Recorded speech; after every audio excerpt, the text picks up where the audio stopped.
High বন্ধুরা, সকালে দেখেছো গপুকে এখন কি কি রান্না করেছি। আমি আমার দিদির বাড়িতে পুজো আছে, এখন যাবো পুজো দেবো, বাসন্তী পুজো। তাই এই দেখো কি কি রান্না করেছি দেখো। আজকে আমি নিরামিষ করেছি, এমনি শনিবার, হ্যাঁ, তাই জন্য নিরামিষই করেছি। দেখো এখানে ভাত আছে, হ্যাঁ, এখানে আছে মুগের ডাল, আর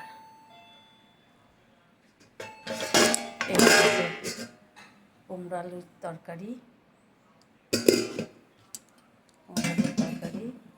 এটা উচ্ছে আলু ভাজা, দাঁড়াও যাচ্ছি, উচ্ছে আলু ভাজা, আলু পোস্ত এই করেছি। আর দই আছে, দইটা এখন দেখালাম না কারণ নষ্ট হয়ে যাবে, কখন খাবে বাইরে বার করলে। হ্যাঁ, এই হয়েছে রান্না,